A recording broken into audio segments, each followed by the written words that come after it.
Still Crazy After All These Beers is brought to you by our friends at Michelob, crafting a better beer. And Porta Pong, the world's #1 best-selling inflatable beer pong table at portapong.com. Hey everyone, welcome to this week's edition of Still Crazy After All These Beers. What an exciting time. This is the opening of a brand new brewery restaurant. This is Iron Hill, their first foray into the state of New Jersey.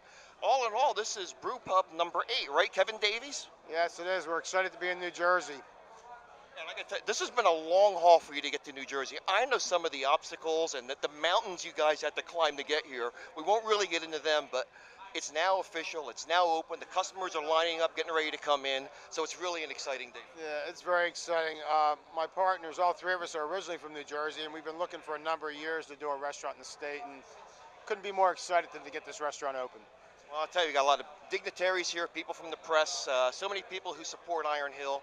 I've gone on record many times as saying, well, I haven't been to every brew pub in the U.S., probably never will, but I have to put Iron Hill right up at the top of my list in terms of the consistency of beer, but also food, and that's what we're going to talk a little bit about today. Early on, we felt it was extremely important to have not only great beer, but great food. And when we did research around the country, we noticed a lot of people were putting beer first. We felt, from a competitive standpoint, that if we could execute just really great food that everyone enjoyed and was really well received by all our guests coming in. So as we did our research, we decided to really focus on making our concept very chef-driven. We do everything from scratch daily. Make all our own soups, all our own stocks. We get produce 7 days a week. We get bread fresh daily. We make a lot of our own breads. So that's something we're very proud of. And it really goes well with our handcrafted beers. The menus are what we describe as New American. They're large, a variety of different influences from different cuisines from around the country. And again, those are all designed to go well with our beers. And that's a curious thing because, we go back to the early days of American brew pubs. Cuisine consisted basically of burgers and bar-type food, but now we're talking about fine dining in so many brew pubs around the country, and specifically at all the 8 Iron Hill locations. Sure, people want high-quality items. They want them fast. They want them made well, and that's a challenge for us. Each one of our kitchens has a head chef, 2 or 3 sous chefs, and a full team of people making those menu items daily. So we're extremely proud of that, and as we continue to develop our concept, we're going to continue to stay committed to having the highest quality products we can possibly offer.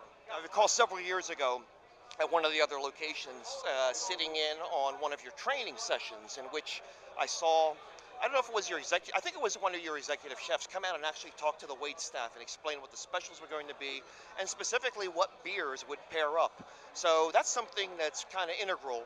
Customer service is so important to all Iron Hill restaurants. Yeah, well, the service staff goes through a really vigorous training program.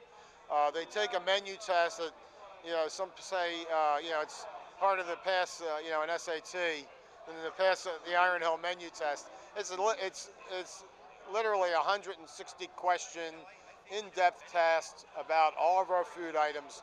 And we do the same thing with the beer. The beer test is really a difficult test to take. So what we do is work to educate, have programs in place that provide all the information to the servers and to all the staff so they feel like they're really knowledgeable, can speak about our products fluently.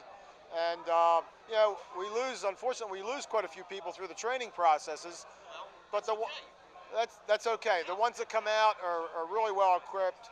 They can talk to the tables, they can talk to the people that come into the restaurants and help them make educated choices about what they're going to eat. Last question I want to ask you is, what are you guys doing in these economic times that is allowing you to open up now your 8th brew pub? It's not an easy thing, and I'll tell you what, they're all successful. To my knowledge, I always see a ton of people in here. We've talked about the beer, the food, and now in these really tough times, here we are with brew pub number 8, and I assume, from what I'm hearing, the word out there is that we're talking about some more, possibly somewhere down the road. Yeah, we're hoping to do another 1, maybe 2 next year. We'll see how things hold up. The economy has been difficult, and we're doing everything we can to stay competitive, offer value to our guests, keep our restaurants full, and we're not an expensive restaurant, which is good. I have some friends in the high-end industry who are really getting hurt right now in this economy. So people can come to Iron Hill, eat very affordably, and again, hopefully come in and have great quality products too. So for you, Kevin Davies, as well as your partners, Mark Edelson and Kevin Finn, it's like coming back home, isn't it, to New Jersey? I grew up right down the road. Literally, I'm 5-10 miles from where I grew up. So yeah, it feels like home around here. Absolutely. Listen, we wish you all the luck in the world. We know it's going to be successful. We're going to enjoy the rest of the night here, and we encourage people to take advantage of these remarkable Iron Hill Brewery and restaurant locations. And now this is number 8. The other 7 are in the Delaware, Pennsylvania area, and we're going to see where the future takes the company. Yeah, we'll see. Okay, best of luck, Kevin. Thanks for joining us. Thanks for having us here. See ya. And we'll see you next time on Still Crazy.